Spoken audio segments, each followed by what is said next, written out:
и Неговото име е Господ Исус Христос. Тогава кажи амин. Това е моят Господ. Алелуя. Моля да седнете.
Имам точно оставащи още час и 32 минути, които трябва да завърша службата. И бързат, да нямам загуба и трябва да стегне цялото време, защото времето, което прескараме тук, трябва да бъде в Господа. Амин. Така че тази сутрин ви моля да бъдете така, но стегнати в вашето изказване. Тук има хора, които за първи път ги виждаме. Тоест, песен от Италия. Спираме музикаци, но също време искам да поздравя и всеки един от вас. Времето няма да ви стигне работа за тези, които виждат за първи път. Отдавна не съм привиждал, но сега съм на църква. Има хора, които не ги познавам. Тоест, познавам очите, лицето ми е познато, допускам от кои е, обаче виждам, че живота ще е променил. Дай сутрин две деца, Алекс и Възгледа. Говорих с тях и ми казаха, че техният татко се казва Найден. И майка се казва Патрисия. Обаче не знаят полски. Говорим на цигански и цигански не разбират. Италиански и български говорят. Хубаво е да кажат на майка да ги научи на майчиния език, да го говорят полски. В същото време трябва да говорят и бащиния език, братове. Трябва да говорят и български. В същото време учете италиански. Като се върнете там и ще владеете 5 езика. Един човек, който владее 5 езика, има 5 души. 5 живота. Не е този смисъл на думата, но това е богатство. Значи, няма значение колко са ти, дори на 55 да си, не е късно да научиш един език. Ума е мускул и винаги позволява да се тренира, да се упражнява. Братя и сестри, преди да дам възможност другите да поздравите в кратко, искам да ви представя нашия мисионер, особено за вас, които сте италианците и сицилианците. Не го поставям в случай, представям на всички вас, да знаете и да се молите за този Божий човек. Запомнете, той е специален за България, той е специален за развод, той е специален за нашата църква. Има нужда много молитва. Така че споменавайте пастор Ким. Ким, would you like to set up this and just introduce you to all of that? Неговата жена, неговата съпруга, тя е Хана. Кажете Хана. Хана. Would you like, please? Three of you. И това е техния син, Самуел. Сами, ние му казваме, Сами Ким. Той е мой колега, хубаво да кажа. Say something to you for just a few seconds, please.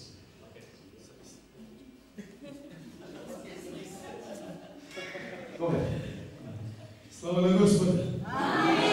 Вы просто про корейскую культуру вы не знаете. Вие не знаете за корейската култура. Это значит, жена или дети никогда не говорят с папой вместе.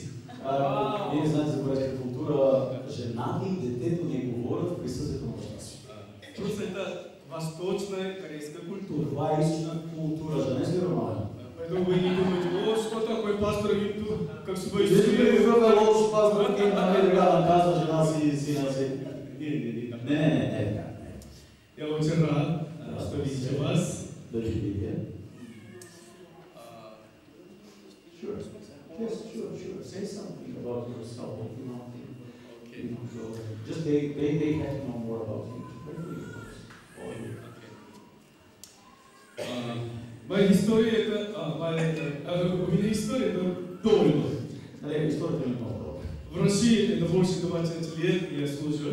В Русия съм служил повече 20 години. Еще в Китае служил. В Китай съм служил. И сейчас я в Bulгарии живу. В Разлог живея. С вами мы будем служить. Заедно с вас ще служим. Сегодня особенно у меня очень я рад. Прямо. Аз съм днес изключително радостен. Знаете почему? Знаете защо? Когда мы говорим о духовной жизни, Когато ми говорим за духовния живот или духовный рост, и духовния ръст, это что такое? какво това? Или духовный, как подряд, это взрослый. Или как човек расте? Как мы понимаем? Как го разбирате това? Если кто ходит в церкви, например, 20 лет, тогда это взрослый духовный? Он, който ходи 20 години вече в църквата, той пораснал ли духовно? Наверное, нет. Не. Да? Потому что в мире многие церкви, там есть и adult baby. Много, да? В света, в много църкви има така наречените бебета гиганти. Големи са на ръст, ама иначе по духовно са бебета. А я люблю спорт. И аз обичам спорт. Той. Хотя мне больше 50 лет. Аз съм повече от 50. Уже мои друзья, люди не играют, не занимаются, но я люблю все. Моите възраст приятелите ми вече не тичат спортуват, но аз продължавам. Особенно братья, мы в неделю, раз-два мы в футбол играем. Особено с братята, един-два пъти в седмицата играем в футбол. Сколько мы играли? Примерно 2 года мы это играли. Но вече 2 години играем. Мне никогда не понравилось, когда братья играли. Аз никога не ми се харесва, когато играя с брат. Я просто молчал. Аз мълча. Просто играли. Просто играя. Чао и потом Дори за мен вернулись. А примерно 2 недели назад. А 2 седмици назад. У меня такое счастье. Аз бях толкова щастлив. Потому что это брат, это Мирян. Понеже брат Мирян. Он говорит. Така казва. Пастор Ким. Пастор Ким. Мы будем играть, это значит, до игры будем молиться, после игры будем молиться. Че преди да се играе, ще се молим, после като играе да се молим, после пак се молим. Я ожидал этого. Аз ожидах това, чаках това. Потому что мы в другом месте или в другой стране, мы без молитвы мы не играем. На другите места ние без молитва не играем. Да? Така е? И еще мы начали. И започваме вместе убеждали, мы молились. за ръцете и почваме да се молим. Господь благослови наше общение. Боже, благослови нашето общение. Что вы никого не тормили. Така че да не се нараняваме. И молились. И се молим. И потом кто играл, кто проиграл. Кой е играл, кой проиграл. Все равно мы опять мы молились. И после пак се молим. Это есть настоящее христианское общение. Това е едно настоящо сегашно християнство. Когда мы говорим, а что такое проповедование или евангелизация? Трябва да знаем въпрос, какво това проповядване или евангелизация. Это есть влияние. Това е влияние. Мы христиане, мы должны показать християни сме длъжни да христианское влияние. да оказваме християнско влияние. Потому что неверующие Защото ние сме вярващи. или у кого мало веры, Или тие, които имат малко вяра. они не слушают, они смотрят. Тие, които имат малка вяра, те не слушат, те гледат. А многие это как лидеры в церкви, они просто неправильно понимают, что когда они что-то слушают, их будет изменить. Често пъти лидерството не разбира това момент, че когато те слушат, те мислят, че слушат да се променят. Это не так сильно влияет. Не е това толкова. А когда они смотрят, А когато не се получава, тогда сильные изменения. тогава има промяна. Я думаю, уже наше разлоги, уже мужское или братское, уже стали настоящее христианское общение. Значи смятам, че между братята има едно истинско сериозно християнско общение. Через этого уже, я думаю, многие приходят в церковь. И смятам, че с такова едно общение ще дойдат много хора в църква. Если вы думаете, скажите аминь. Ако ви се съгласите, кажете аминь. Второе изменение. Второто промяна, изменение. Сегодня я смотрю, это хоры, они там вместе хлопали и представляете. Те са тинчевисти, не ни там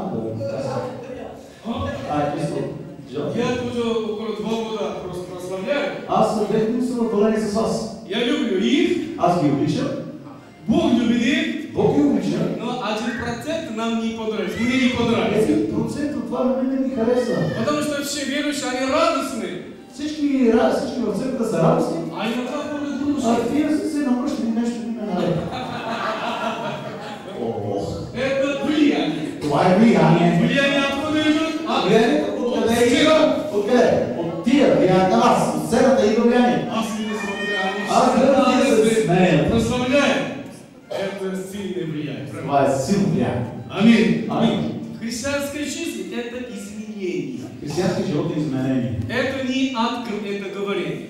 Това не е говора. Это от смотрения. Това е наблюдаване. Слава на Господа! Слава на Господа! Вы не обижаетесь, когда я просто иногда я говорю прямо. Давай. Не се обиждаш, когато ви говоря прямо.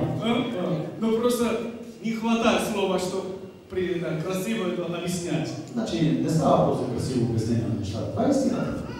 Хочу изменить.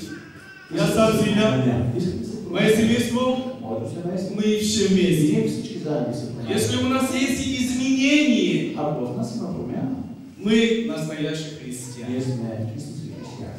Аминь. Бог любит вас. Бог ви обича. Аминь. Амин. Бог да ви благослови. Нека да го поздравим. Изправете всички, които сте за първи път на църква в Сицилия, в Италия и на друго място. Изправете се.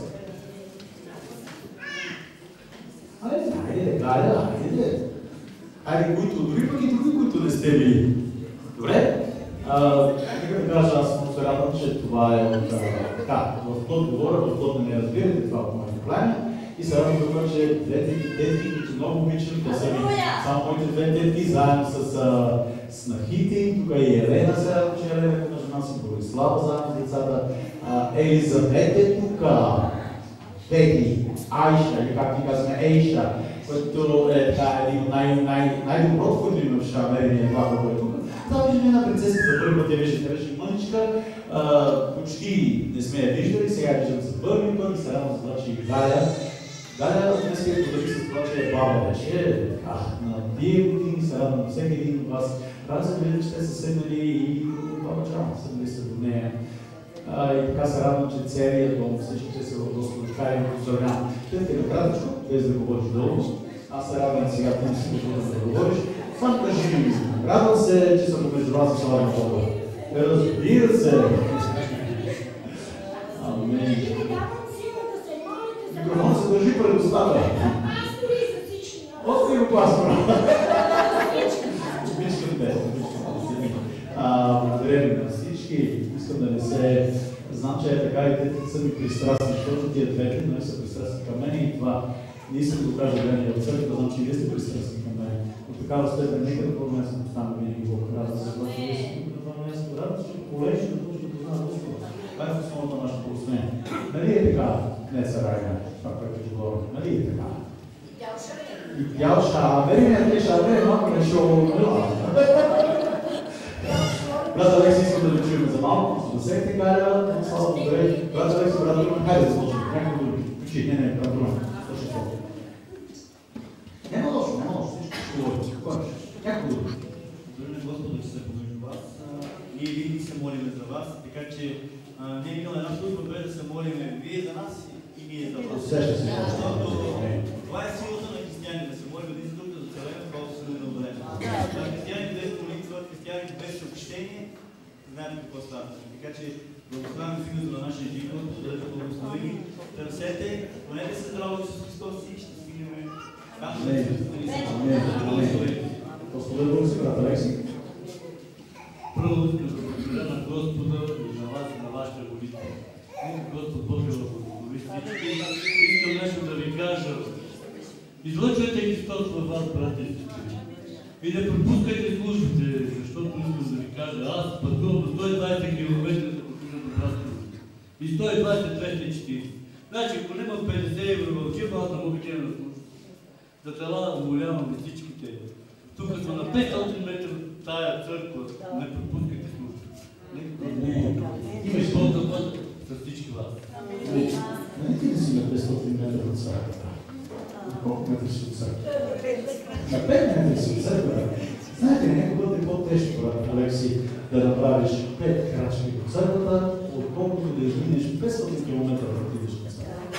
Защото не е въпрос за разстоянието, съгласете се. Вие така разстояние, не е въпрос за разстоянието.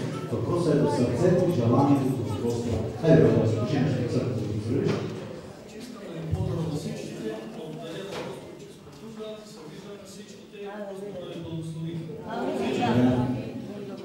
И то ще намери.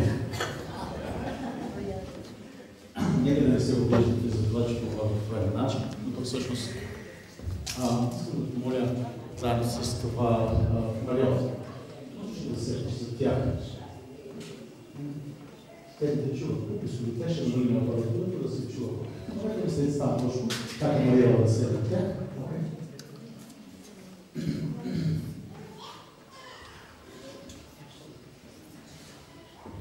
Искам да кажа на Пеки специално, за да е изтрува, че между нас тази съпри, да гледаш Падеки. Готови ли се да хвалите Господа? Не, хайде да хвалим Господа заедно. Нека да се радваме, нека да се покланяме, защо да се тие неща от вас, мислете за Господа да се чури. Как да станете по-близо до Него, как да се движим до Него, дух и в истина. Освободете сърцата и емоциите си, позволете да повярвате в живота.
ще ми се ние да израснем нашето разбиране за това. Исус говори за пари. На Бог не става. Аз съм богослов теолог и качеството си на академичен учен. Знам това, което е писано и това не е само за мен, защото съм образован.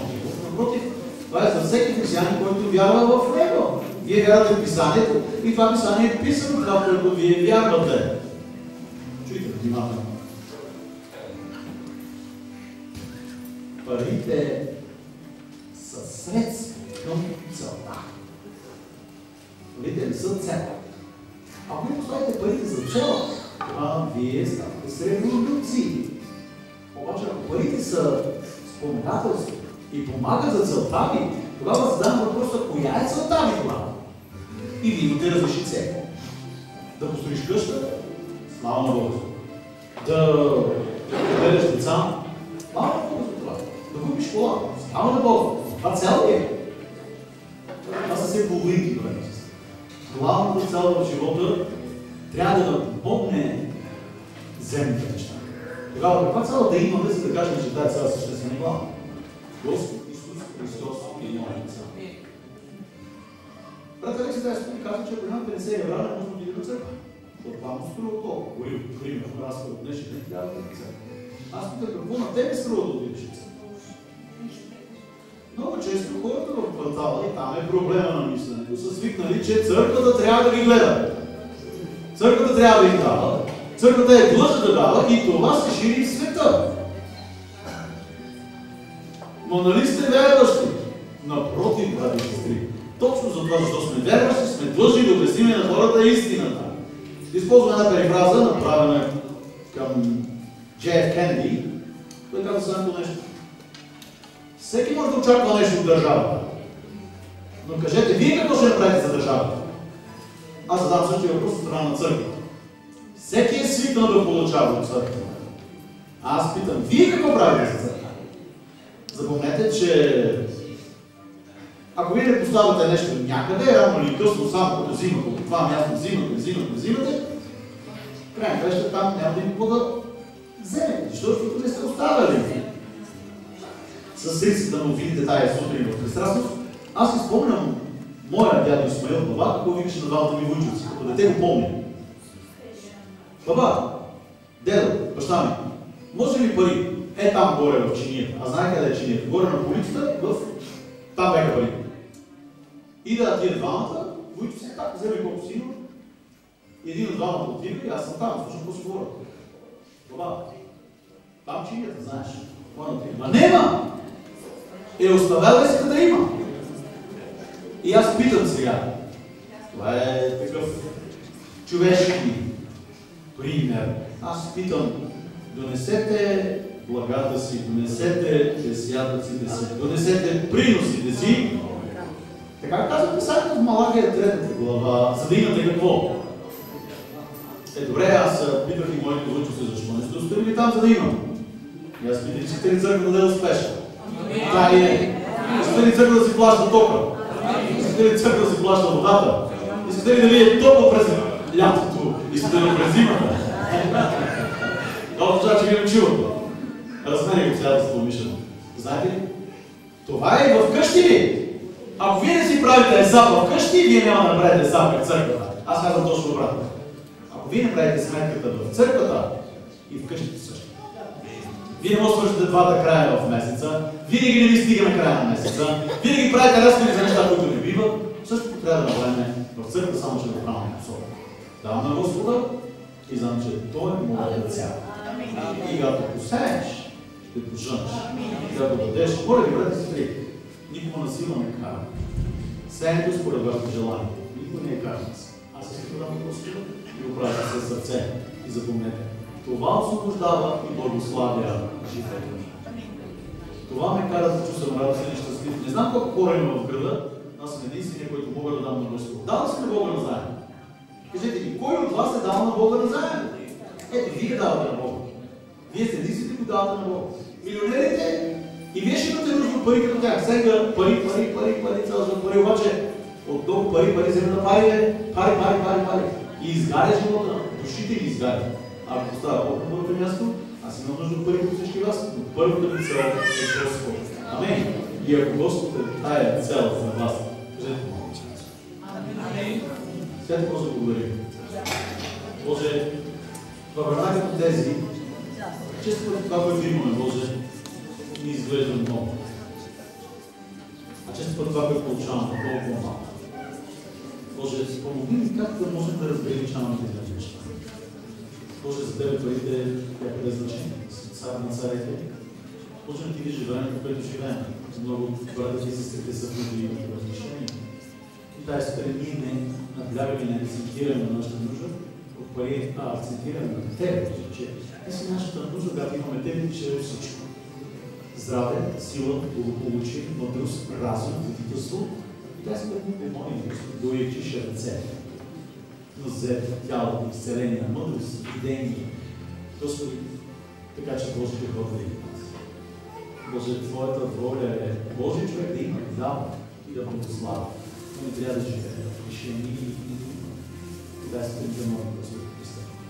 Доволно всичко, което имаме, и да молим за Твоето благословение в Исус и за да служим и остава. Заради името на Исус, на благодарност, да заедно да кажем Амин. Моля да се изправиш.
молим за Твоите изобилни благословения, които да дойдат чрез Твоето Слово, да възобновиш нов дух вътре в нас, отнеми каменното сърце от плътта ни и чрез Твоето Слово ни дай меко сърце. Молим Те в името на Исус тази сутрин и всички заедно казваме Амин! Амин! Добре ви? Седнете. 11:20.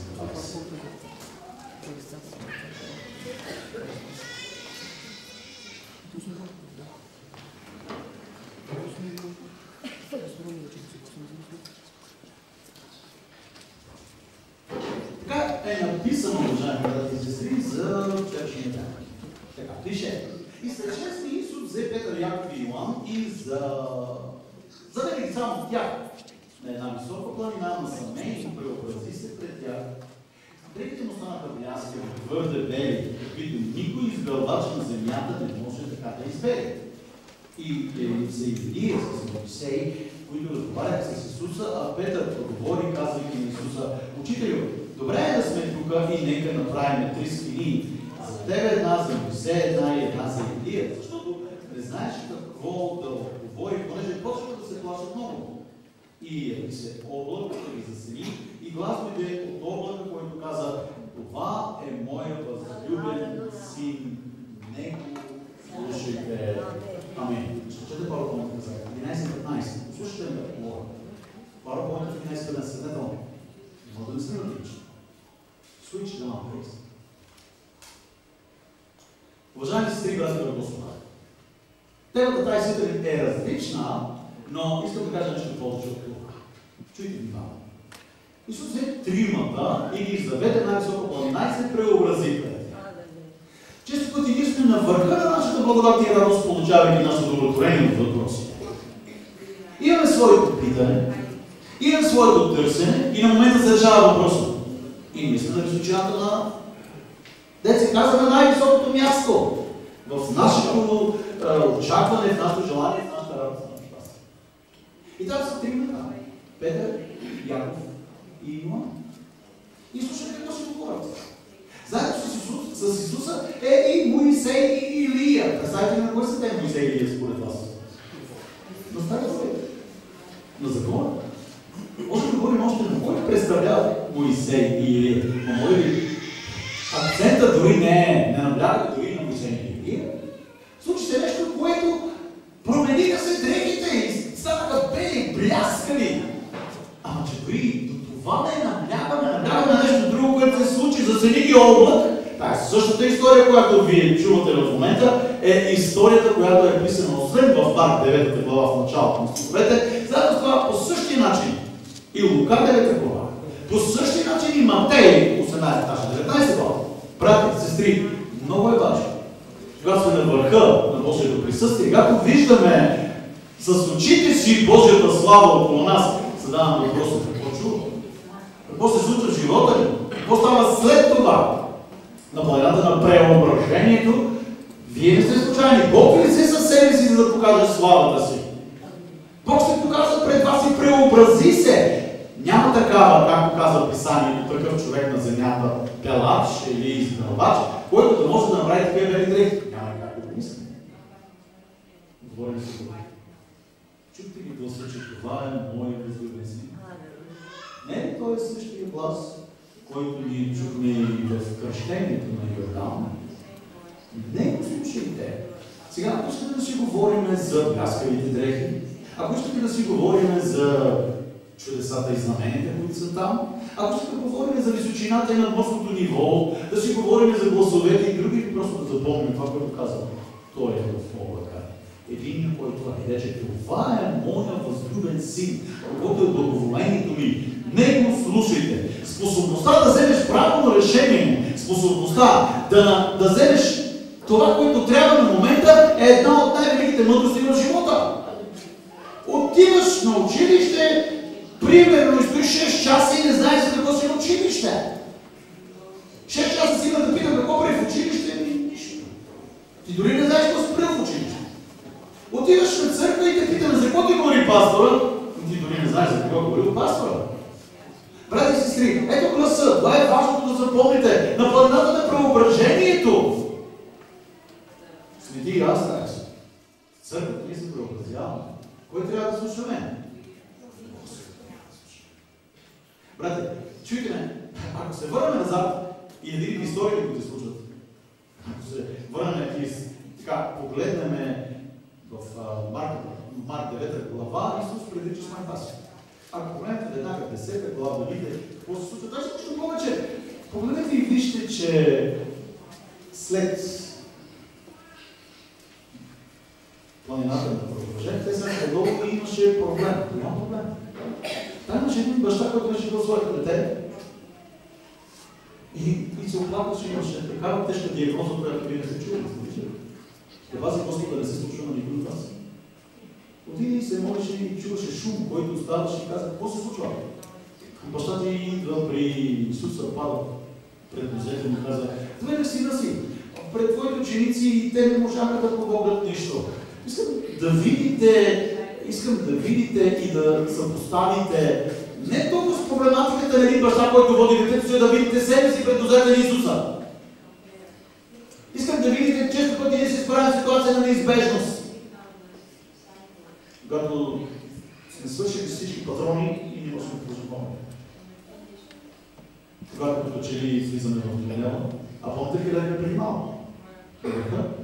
И след това следва, брате, това не са низове и падовете на живота. Не трябва да се обезкуражаваме на тази сутрин да говоря от Божието Слово. Всеки път, когато с Исуса, винаги има надежда за твоя живот. Не се отдалечава от Исус. Спори Исус, вярвай в Него.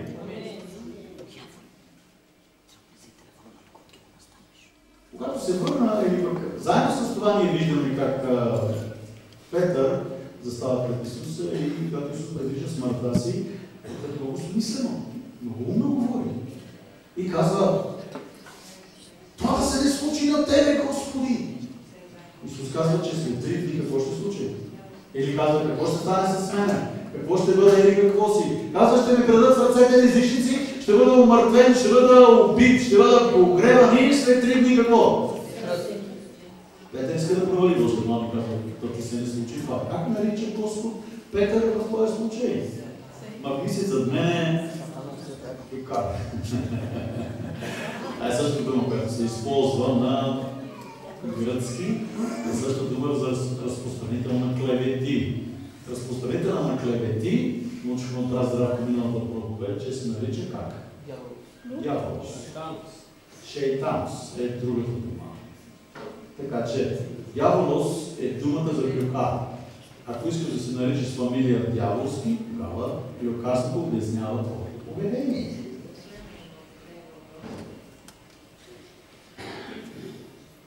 Начинът, по който ние възприемаме тази книга, начинът, по който прилагаме живота си, начинът, по който ние се променяме, се трансформираме, ние оказваме влияние, както каза пастор Кенки. Държавата е създала институции, които чрез принудителна сила и мярка за принуждение, някаква сила, да принуди някой човек да се промени. Има нарушение и казва, тук бъднат в затвора. Обаче човек, като отиде в затвора, променя ли си? Как стане? Обаче, откъде се очаква да има промяна? Къде се очаква да има промяна? Очаква се промяната да стане от църквата по най-лесния начин. Отношението към тая книга е в основата на развитието и просперитета на всеки народ и нация. А всеки народ, нация, държава, общество започва от личната промяна на един човек, на индивида. От тебе зависи дали ще успее дома ти. От тебе зависи дали ще успее града ти. От тебе зависи дали ще успее държавата ти. Ти си в основа, ти си клетката на обществото, ти гражданина. Ако бъдеш християнина на тази страна, променяш цялата страна, когато променяш себе си. Може да се говори за мъжа ти, за жена ти, за децата ти. Те имат нужда от промяна.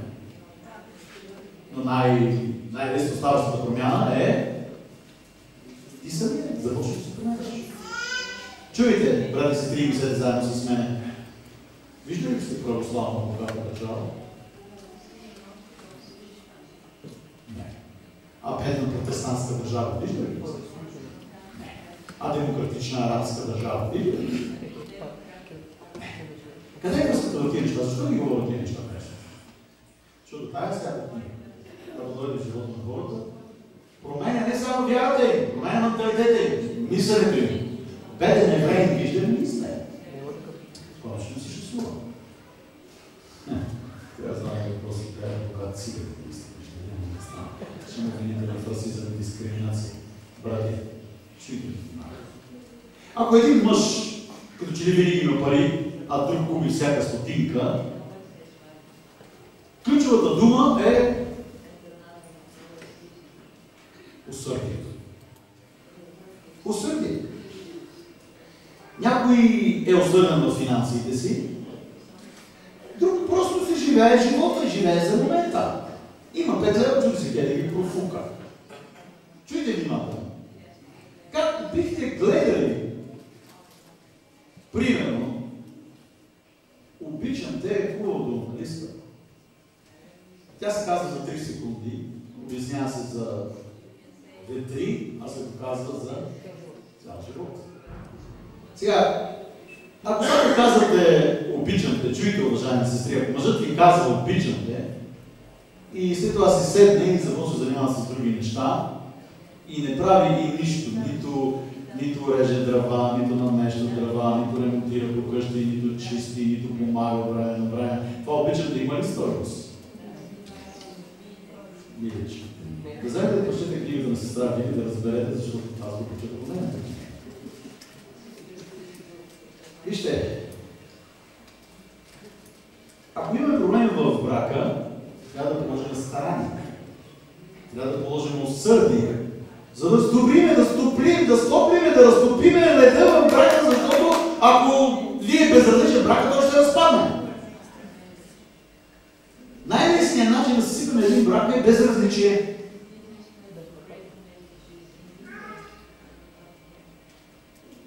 За да работи един брак е необходимо да има усърдие от двете страни. Старание от двете страни. Той е същия Петър, както говоря за него. Дава някои примери за усърдие, как трябва да бъде усърден живота. Чуйте това. По самата тая причина положете всяко старание. Какво старание? Какво добродетел? Какво усърдие? Прибавете на вярата си добродетел. На добродетелта си благоразумие. На благоразумието си себеобуздание. На себеобузданието си твърдост. На твърдостта си благочестие. На благочестието си братолюбие. На братолюбието си любов. Защото ако тия добродетели се намират у вас и изобилстват, те ви правят да не сте безделни, нито безплодни в познанието на нашия Господ Исус Христос. И чуйте финала какъв е. Но оня, по когото те не се намират, е сляп, късоглед и е забравил, че е бил очистен от старите си грехове. Затова, брате, постарайте се още повече да затвърдявате вашето призвание и избиране, защото като вършите тия добродетели, никога няма да изпаднете. И понеже така ще ви се даде голям достъп до вечното царство на нашия Господ и Спасител Исус Христос. Амин. Определено темата няма да успея да върши цялото, нека да кажа важните и съществени неща. Относно спасението, вие сте спасени. Колко от вас сте спасени, ви не трябва да бъдете? Амин. Всички дигате ръка. Няма съмнение. Обаче аз задавам и друг въпрос. Относно спасението. Значи, трябва ли вярата ви в Господа, който аз говоря 25 години, няма да престана да говоря от следващите 50, ако Господ не държи живо здраво. Говоря за номиналното християнство, това е вашето спасение, нагоре трябва да се догради. Това е все едно, построили сте къща, ама не сте отзавели, карабина къща. Нито е мажена, нито ток, нито вода, нито нищо. Къща имате ли къща? Ама живеете ли в нея? Защо не живеете? Какво правите тогава? Вътре в нея. Дори и така да влезете. Съгласен съм. Някой като няма къде да живее. Взели са му къщата, има деца. Добре, заповава най-момчета. След това вътре живее. Какво толкова? Ама какво след това да викате с тая къща? Какво ще направим първо? Да махнем лайлона. И да сложим какво? Програма. Договорци. А какво предлагаме да сложим? Каква програма? Я да видим каква програма. Гума ли казваме? Хубаво. Тук чуйте, той каза 5 камерна. Парар. Златен дълг. Нещо друго искате ли? Шумоизолираща. Добре, още нещо? Река, само пенджере. Може само пенджере. Падащи. Отпред трябва да има мрежа. Да ги да мъде. После какво правим вътре? Едно време туалетната ни беше двора на другия ъгъл. Като излезеш и излезе тебе и нужда на връщане назад. Ако ти е студент, си съгласен, това пък за вас не бъде там, не жена си. Шегувате се. Знаете ли, уважаеми сте и ради в Господа, вие създавате вашия комфорт в къщи спрямо това, което може. Вие така. И е нормално. Дал ви е Господ 2 стаички, слава на Исус Христос.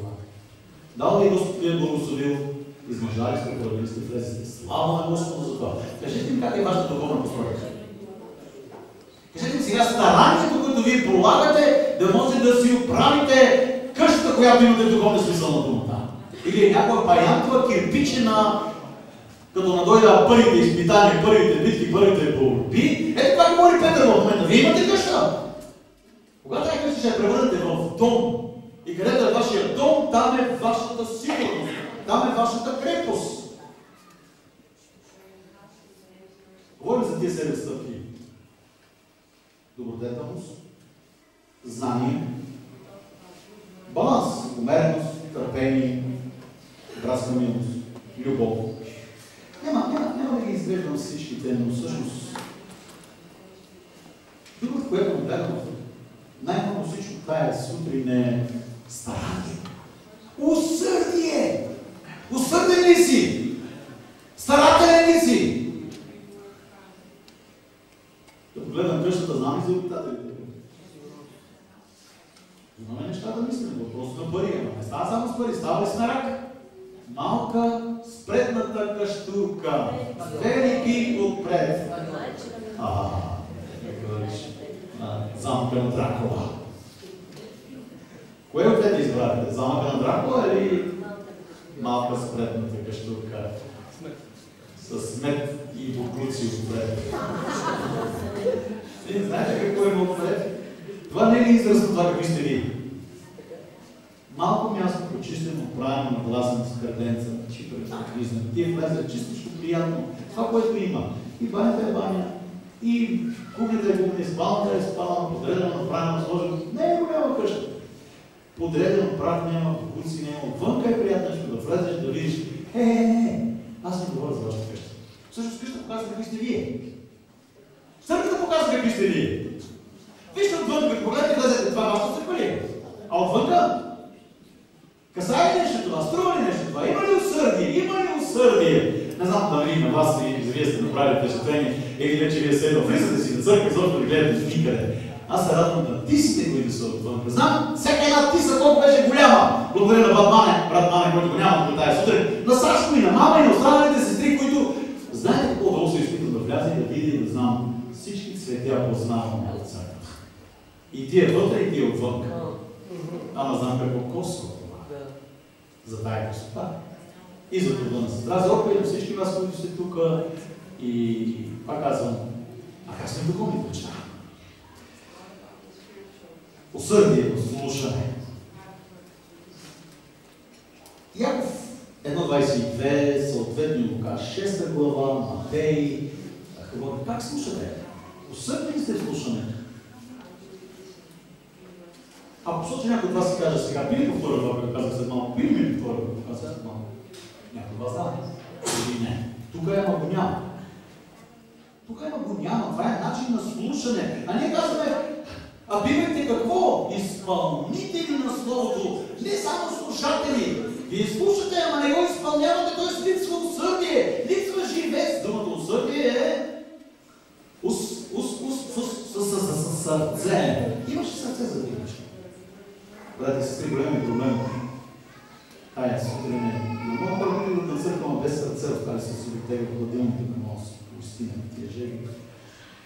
Да развиеш ревно за Господа, да бъдеш привлечен от духът му, да бъдеш помазен от духа му, да се стремиш да говориш с Бога, да имаш моление с Него.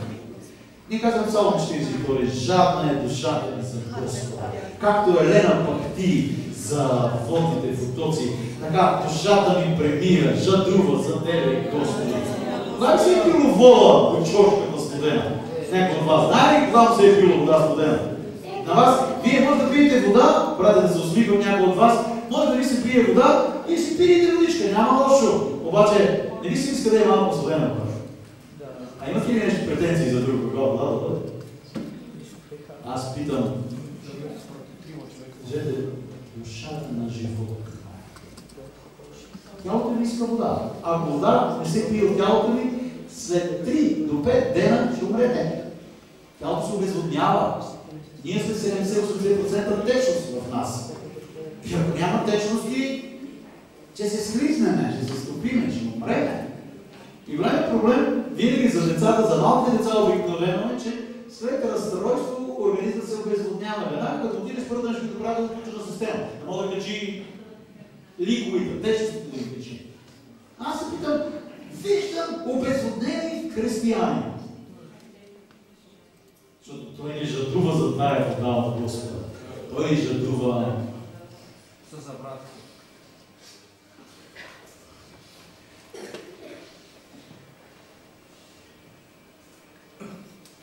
Ели Бог твоето съкровище.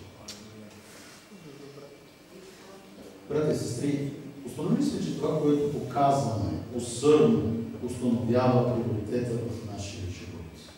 Кажете ми нещо, за кое е първо в това живот? Молиш ли се? Нека да продължим да мислим в тая посока. Бог е най-важен приоритет в моя живот. А живеете ли според убежденията си?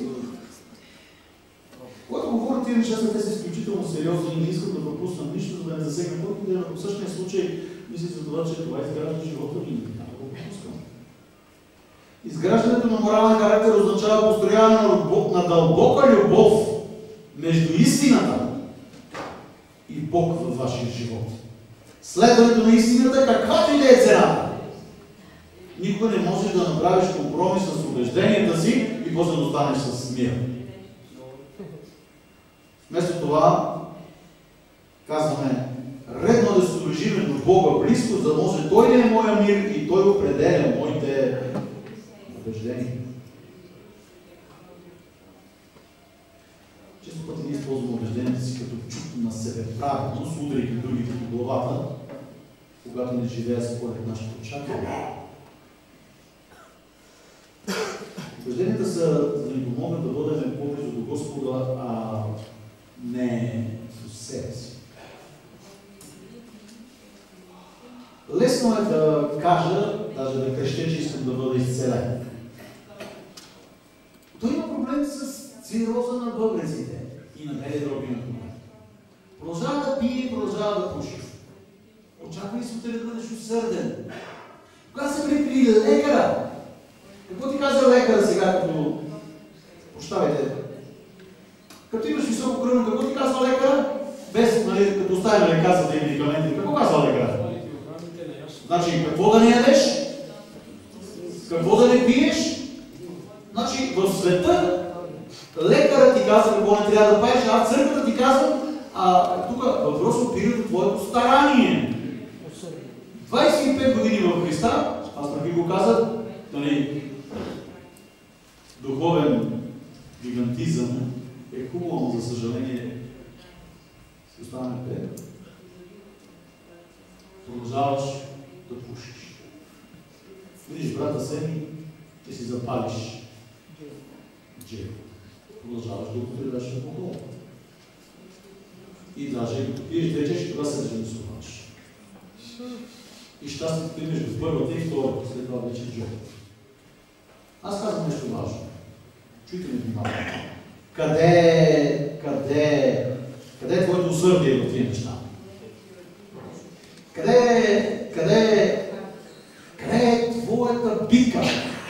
Показва ми усърдие. Усърдие съм и продължавам напред. Ето, вижте колко е лесно. Говоря за себе си. Кажете ми, виждате ли сте едно дома с цигара в уста за последните 27 години? Да съм се прибирал пиян вкъщи за последните 27 години.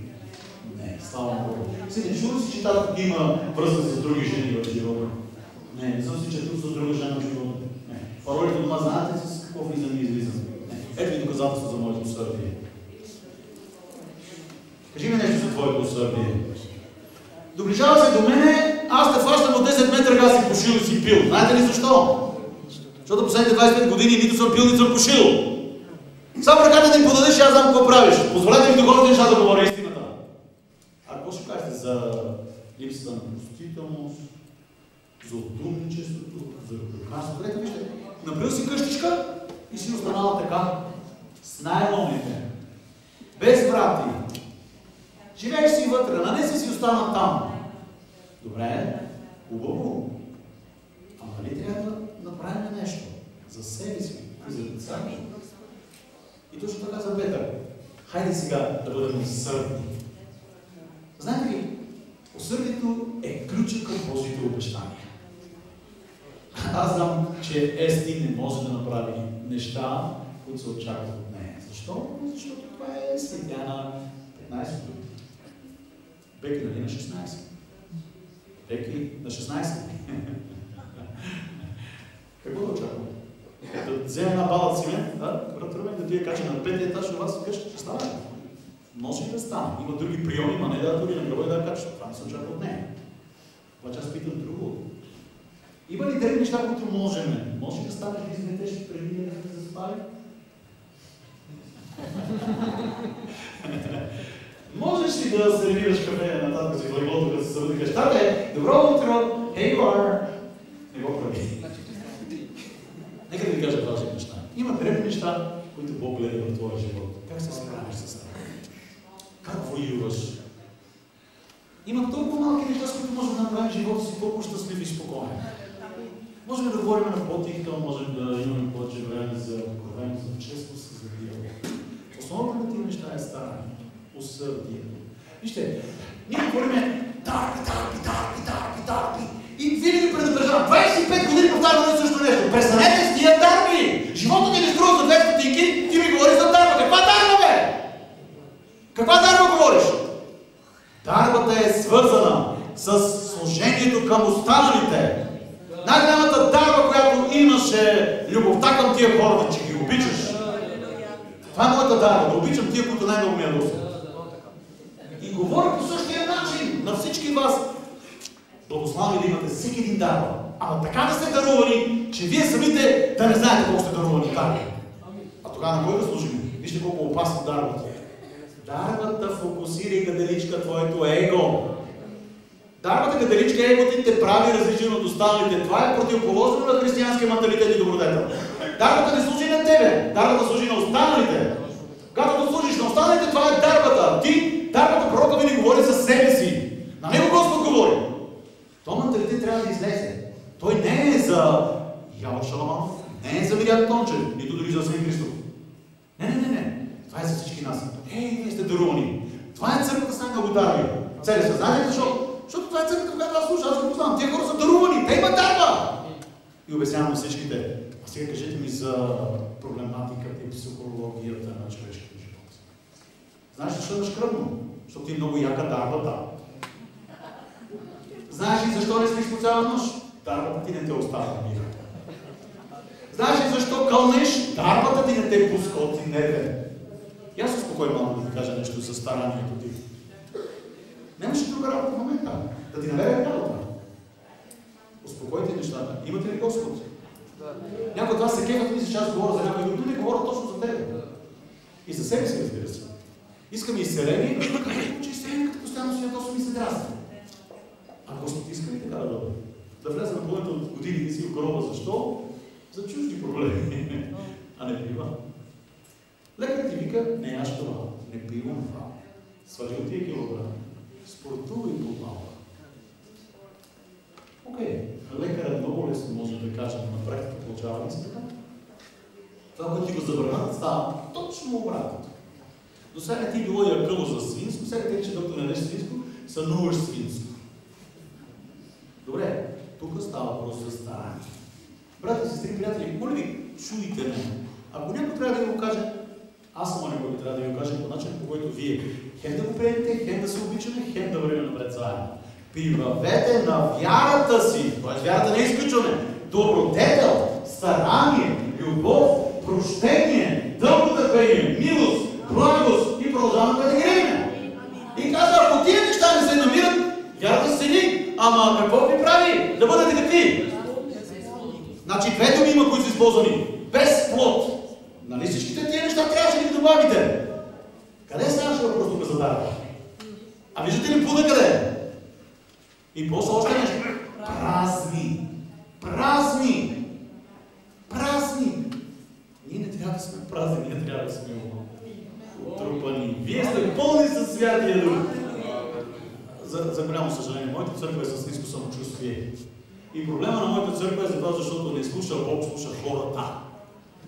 Вашето знание в Бога е повече на кафе, когато си прекарате, отколкото това, което слушате в църквата, да се замислите върху него.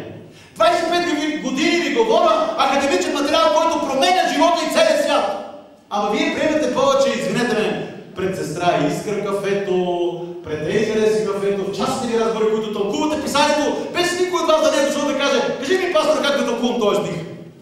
За вас ще важно жената да е с покривало. Туфлектори на главата, ако си същия безсмисълно е. Не казвам, че не трябва да се покриваш. Но казвам, че има други неща, които трябва да се случат. Има неща, които трябва да се прибавят. Вземал, той е прехвърлен едно на аз обяснявам, че това не е редно да го прави, защото това е дяволос. Добре, не говоря за каране, не говоря за цигари, не говоря. А тогава за какво говоря? Старание. Старание. Говоря за усърдие. Завършвам с два примера. Самсон, Мине и кой е другия? Йосиф. Правилно. Това от книгата. Самсон, Йосиф. Бяха ли избрани двама там? Йосиф беше избавлението на века. Съзната нея. Самсон беше Назарей Богу. Беше също избран. Имаха ли двамата призив? Изпълнен ли е призив? Да, добре. Кой беше той? Хайде да ми помогли сега. Кои бяха трите грешки на Самсон? Всъщност ти каза за трите грешки на Самсон. Кажи кои са трите грешки на Самсон. Да чуем. Първо. Взе си жена от светските жени. Чистен духовен човек до себе си. Беше от тамнат. Какво означава тамнат на български преведено? Забрана, ограничение, лимит. Когато се взимаш светски човек около тебе, ти си забранен, лимитиран и ограничен. Гледай на хората около тебе. Втората грешка. Отиде при блудница. Беше ли женен? Всеки път, когато прелюбодействаш, без значение, с жена, с пари, с комар, с каквото идея в живота си, винаги си осъден в каквото ти направят. За да държите, да загубиш своето духовно зрение. Третата последна грешка. Люби се в Далила и каза тайната на своя живот. Ние не помниш си какво направи Йосиф, когато беше дома на Петефи. Дома на Петефи беше Йосиф. И там го слушаваше една жена. Какво направи той? Как ще се греши Господу? Виждате ли, в единия си сведе гладичката и му отрезах главата, в другия фарали всичко, което имаше и пекаше за живота, иначе не ми трябва ни пари, ни имот, ни нищо. Как да се греши Господу? Вижте сега и хванете ги тия двамата и ги сравнете да. Служете един от тук. Хванате ли това, които ги различава двамата като индивиди? Още нещо, освен вярата. Усърдие. Беше ли Самсон усърден? Не. Самсон беше усърден като разлошни християни. Пееш, бански песни по четвъртата част. Идваш от дълбоките познания на религиозното ниво. Вижте Йосиф какво прави. И то от различната църква. Въпросът опира до това, е ли си усърден или не си усърден? Е ли си стабилизиран в Господа? Готов ли си да платиш цена? Вижте как да се прилежаваш. Беше ли затвора? Колко години беше в затвора? Някой казва, между 7 и 14 години в затвора. Лесно ли да си в затвора? 14 години в затвора. За какво? Какво направи ми кажете за 14 години? Нищо. Нищо. Обаче, виждате ли, дали в затвора да стоиш, Бог те приготвя за нас. Става ли ми в затвора? А он е какво? Самсон беше призован да бъде назерей Господи, да бъде един от съдиите, един от царете да бъде. Той така се казваше, но всъщност какво направи? Избодаха ли очите? Провали ли живота си?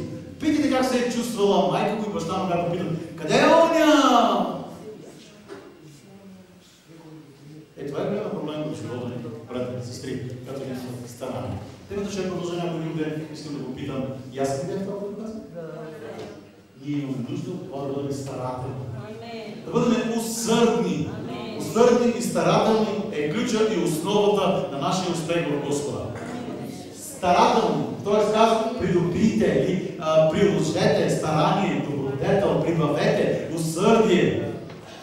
Направили сте боб, картофи и нещо имате вкусничко. Какво слагате да добиете още по-хубави вкусове? Какво? Черен пипер, беродича, да чуеме, чурбица, малко кокоче. Слагате неща, които променят живота. Това е същото в живота ни, когато ние поставяме правилните неща от към Господа. Святи Боже, ни ти благодарим днес. За Твоята милост и благост, благодарим ти за любовта и грижата ти, за Твоето Слово, което е истина и заслужава пълно приемане. Боже, ето ни такива, които сме дали сутрин, със смиреност и се рознаем от Твоята благост, Господи Христи, която да помага живота ни. Ние сме в нужда днес. Искаме да бъдем по-усърдни. Искаме да бъдем по-старателни. Господи, ние вярваме, не е достатъчно. Боже, не е достатъчно да в този живот, в който живеем, нужда от мъдрост и ръководство с висше. Помагай ни, Боже, да не сме празни. Помагай ни, Боже, да не сме безплодни.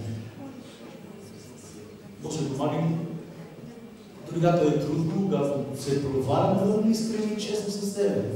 Боже, да признаваме, да не можем, Исус, и да кажем пак на Тебе. Боже, ето идваме и не сме се справили, не сме били усърдни. И знаем, че няма да ни отвориш. Знаем, че няма да ни отблъснеш. Господи, при Тебе се връщаме винаги с думи на животите, моля, Боже, покрий с кръвта си. Толкова много нужди искаме да оставим тази сутрин, но знаем, че нито една от тях няма да се затрудни. Нито толкова много нужди дигат да натоваряме за Тебе, това е нищо. Нашия човешки живот, Боже, това е те моля. Не само изцеление, не само чудеса и знамения. Работи в живота на Господи. Промени характер, промени мислите, модява, благославя и доближава до себе си. Заради Исус, моята благодарност, заедно да кажем Амин. Благослови някой от Тебе да кажи, моля да бъди усърден.